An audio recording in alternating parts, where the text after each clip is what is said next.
Bonsoir, bonsoir. Donc bienvenue dans ce nouveau live, le rendez-vous du lundi. Alors, quand vous arrivez, vous faites un petit coucou et des petits likes, des petits signes pour me dire comment vous allez. Alors, ce soir, on va parler des jeux psychologiques et voir comment en sortir. Parce qu'en fait, on s'en rend pas compte, les jeux psychologiques occupent une bonne partie de notre quotidien et de nos vies et nous polluent quand même pas mal. Mais tant qu'on n'en a pas conscience, on ne va pas pouvoir s'en sortir. Donc voilà, donc on va parler des jeux psychologiques, comment les identifier et comment en sortir. Voilà le programme de ce live. Donc je suis Valérie Varnet, fondatrice du Centre Evolia, centre de formation et d'accompagnement, coaching, basé à Toulouse. Donc, est-ce qu'il vous arrive parfois de ne pas dire ce que vous avez envie de dire? Est-ce qu'il vous arrive parfois de ne pas oser dire tout simplement? Ou par exemple de toujours trouver une excuse à quelqu'un? Quelqu'un que vous connaissez qui fait des trucs pas cool et puis bon, vous dites toujours bon, c'est pas grave, de toute façon il est comme il est. Ok. Autre exemple, est-ce qu'il vous arrive de ne pas dire les choses de peur de blesser l'autre? Ok, donc ça c'est un autre exemple. Autre exemple, bonsoir Inka, bonsoir. Donc juste me confirmer Inka que tu entends bien, que tu vois bien et que tout se passe bien pour toi. Est-ce qu'il vous arrive parfois de dire à la place de quelqu'un d'autre, par exemple, vous avez une copine qui vient se plaindre d'un copain, qui vous dit ouais quand même, c'est pareil, puis vous quand vous voyez le copain, vous lui dites ce que la copine a dit et puis paf, c'est parti pour un tour, tension, conflit, et finalement la copine elle vous dit mais de quoi tu t'es mêlé, je t'ai rien demandé. C'est un exemple. Est-ce que il vous arrive parfois de douter de vous, de ne pas vous faire confiance, de vous dire que vous êtes nul, que vous n'y arriverez pas, que ah ben non, ce poste-là, il n'est pas pour moi. Voilà, tous ces exemples-là de la vie courante, en fait. Est-ce qu'il vous arrive, par exemple, de vous énerver contre votre enfant, puis tout de suite après de le regretter? Voilà, d'accord? Donc ça, je vous donne des exemples de la vie courante. Mais en fait, j'ai dit, est-ce qu'il vous arrive à vous? Mais moi, ça m'arrive. Ça arrive à tout le monde. Parce que c'est le propre des relations humaines, de la communication. En fait, tout ce que je viens de citer, ce sont des jeux psychologiques. D'accord? Donc, imaginez deux icebergs. Je prends souvent l'exemple d'iceberg. Donc, un iceberg représente une personne. Donc, deux icebergs représentent deux personnes. Donc, la partie émergée de l'iceberg, c'est un peu ce qu'on se dit dans la vie courante. Et puis, en fait, dans la partie sous l'eau, la partie immergée, en fait, c'est là qu'on va sentir des choses. Il y a des choses qui ne sont pas dites, mais qui nous font mal, ou on trouve que c'est pas clair. Mais en surface, en fait, il ne s'est rien passé. Donc, du coup, on doute, puis on se dit, c'est moi qui ai mal compris, je suis nulle. Enfin, comprenez tous ces trucs pas clairs. En fait, quand deux personnes communiquent, elles vont se dire des choses, d'accord? Mais il va se passer des choses au niveau conscient, donc en haut de l'iceberg, si je reprends mon exemple d'iceberg, et il va se passer des choses au niveau de l'inconscient, donc au niveau de ce qu'on ne voit pas. Mais on va le ressentir, d'accord? C'est comme quand quelqu'un vous dit ouais, c'est super ton boulot. Ouais, il dit c'est super, mais je sens pas que c'est super dans la façon qu'il a de le dire. D'accord? Donc en fait, si je reprends l'exemple de mes icebergs, ce qui est la partie consciente, la partie verbale, en fait, n'est que de 7% dans l'échange. Alors je prends les chiffres qu'on a l'habitude de dire, bien sûr, on pourrait amener des précisions, là je donne des chiffres globaux. Donc au niveau de ce qui est visible, de ce qui est verbal, de ce que la personne nous dit, c'est que 7% de la communication, de la relation. Et par contre, tout va se jouer en dessous. Ça vous est forcément arrivé, je prends l'exemple du couple, puisque là on est le soir, que votre conjoint ou votre conjointe ou votre frère, votre sœur vous dit mais bon sang, mais je te l'ai dit ça. Puis vous n'en avez aucun souvenir. Puis vous allez dire, bah non, tu ne me l'as pas dit. Et paf, ça va partir en conflit. D'accord?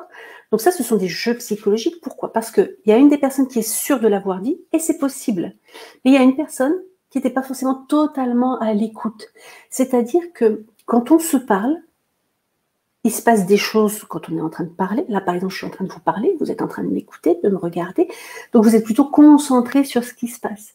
Mais si là, je vous demande de me redire mot pour mot ce que j'ai dit il y a 5 minutes, c'est impossible. Parce que quand on écoute, quand on regarde, il se passe plein de choses à l'intérieur de nous.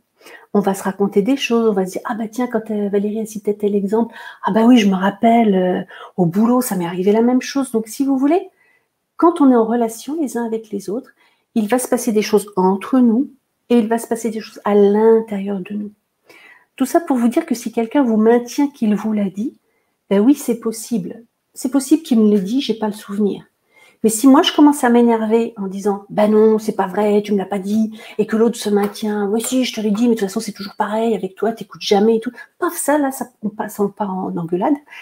Et en fait tout ça, ça part d'un jeu psychologique où quelqu'un me l'a dit, maintient qu'il me l'a dit, et moi, j'en ai pas souvenir, et donc on part en conflit, alors qu'il suffirait de désamorcer et de se dire, bon, bah ok, peut-être c'est possible, peut-être que tu me l'as dit, je ne m'en souviens pas, et paf, le conflit se désamorce tout seul.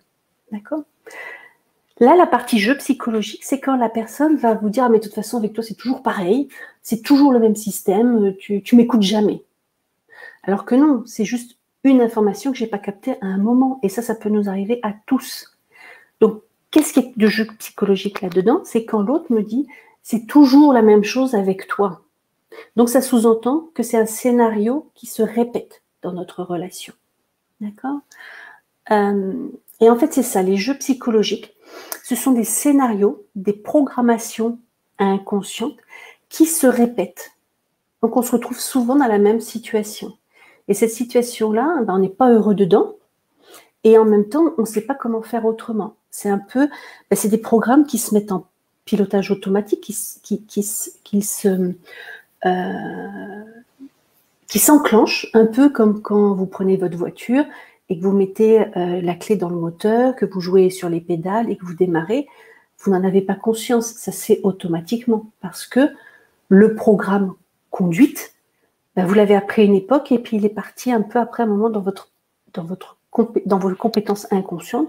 Vous ne savez plus comment vous conduisez, mais n'empêche que si je vous donne rendez-vous sous la halle de Grenade tout à l'heure pour boire un pot, ben, vous allez me rejoindre en voiture, mais vous n'allez même pas vous poser la question. Donc voilà, donc dans les relations humaines, il y a des programmes, des programmations qui se mettent en place. Et ces programmations, donc ces jeux psychologiques, pourquoi on dit jeu psychologique, J-E-U-X, tout simplement parce que on est un peu pris dedans, mais comme on ne connaît pas les règles, on ne peut pas s'en sortir. Moi, par exemple, quand je coach des personnes, alors que ce soit en groupe ou en individuel, et des fois, ils commencent à me raconter quelque chose, et je dis, bon, ok, et puis après, il s'est passé ça, et là, ils sont sidérés, ils disent, mais comment tu sais, tu n'étais pas là? Ben, je le sais, parce que moi, j'ai appris à comprendre et à conscientiser les jeux psychologiques pour aider les personnes justement à en sortir, parce que tant que je n'ai pas conscientisé le jeu, c'est la première étape pour en sortir, je ne peux pas en sortir. Donc là, je vous parlais de jeux psychologiques dans lesquels je suis pris, et par exemple, là encore une fois, ça vous est forcément arrivé, vous êtes dans une soirée entre amis, où vous pique-niquez, et puis il y a un couple, toujours le même, ils vont s'engueuler. Ils vont prendre à partie les autres, et ça va créer un froid dans le groupe. Et là, on ne sait jamais trop comment réagir, parce que on ne peut pas s'immiscer, parce que ça ne nous regarde pas, mais en même temps, ils nous prennent un peu en otage, d'accord? Donc ça aussi, ce sont des jeux psychologiques. Les jeux psychologiques, ce sont toutes les transactions pas claires qui font, et comment on sait que c'est pas clair, en fait, ce sont des situations dans lesquelles on se retrouve régulièrement, et à l'intérieur de nous, ça nous fait burk, ça nous fait peur. Alors, si je vous dis ça, c'est dans votre ventre, dans votre corps, vous sentez qu'il y a quelque chose de pas ok, qui est en train de se jouer, mais comme vous le prenez en pleine face, en fait, vous ne savez pas trop vous ne savez pas trop comment réagir, vous ne savez pas trop quoi dire ou comment faire, parce que tout simplement, vous n'avez pas encore appris. Okay. Alors, pourquoi je fais ce focus ce soir sur les jeux psychologiques, et puis on verra, on en reparlera dans les prochains lives, c'est que les jeux psychologiques nous polluent au quotidien, que ce soit au travail, dans nos familles, dans nos couples, dans les relations avec nos parents, avec nos frères et sœurs, avec nos voisins. En fait, on n'a pas appris à communiquer. On n'a pas appris à communiquer de façon authentique. On n'a pas... personne nous a appris à prendre conscience de ce qui se passe à l'intérieur, de comment je sens les choses, comment je reçois les choses, qu'est-ce que je pourrais dire. Parce que, en fait, depuis qu'on est tout petit, on vit dans des milieux, on a grandi dans des milieux où c'est pas forcément cool de se positionner, de dire ce qu'on pense, parce que ça s'est mal passé pour ceux qui l'ont fait. D'accord ? Toujours pareil. Je grandis en prenant exemple sur ce qui se passe autour de moi. Donc, si par exemple, à l'école, je vais vous donner un exemple très clair. Très clair, qui me vient là spontanément. Donc, comme vous le savez peut-être, j'ai migré au Canada, donc mes enfants sont allés à l'école au Canada, et plus spécifiquement au Québec. Et au Québec, on a eu la chance de tomber sur des écoles super, où les profs étaient là pour accompagner l'humain en devenir. D'accord ? Donc, une fois, il y a une des maîtresses d'un de mes fils qui m'a dit, écoutez, je voudrais vous parler. Je dis, ah bon, quoi ? Qu'est-ce qui se passe ? Je dis, écoutez, votre fils a des super résultats. Il va très très bien à l'école. C'est l'élève parfait, on ne l'entend pas. Par contre, je ne le sens pas heureux. Comment vous allez, vous, en ce moment ? J'en ai encore des frissons quand je le répète, parce que c'était la première fois. Mais oui, parce que mon fils était adapté au système français. Alors, c'est pas une critique du système français, c'est pas du tout ça. Mais en fait, il avait baigné dans un certain système, et là, il était projeté dans un autre système, et dans l'autre système, il se comportait comme avant. Sauf que là, la donne avait changé, les règles du jeu avaient changé. Et il était entouré d'adultes qui avaient pour mission d'accompagner le futur adulte. D'accord ? Quand on est rentré en France, mon autre fils a eu un souci à l'école et il s'est retrouvé, il est venu un soir avec un mot pour, alors c'est pas insubordination, mais c'était irrespect, enfin quelque chose comme ça. Et puis bon, connaissant mon fils, je me dis, là ça m'étonne, qu'est-ce qui s'est passé ? Raconte-moi. Il me dit, écoute maman, c'est simple, donc il avait passé 2 ans et demi déjà au Canada, donc il est revenu en France. Et il dit, écoute maman, c'est simple, on était en musique et la prof a dit des trucs, puis elle nous a un peu engueulé parce qu'on chantait pas en mesure, enfin, mais en fait, je lui ai dit, madame, en fait, vos explications étaient pas claires. Et je lui ai dit, tu l'as dit comme ça ? Elle me dit, oui, je l'ai dit comme ça. Et connaissant mon fils, il l'a dit comme ça. C'est pas parce que c'est mon fils, mais je le connais, c'est pas le genre à râler contre les profs, au contraire.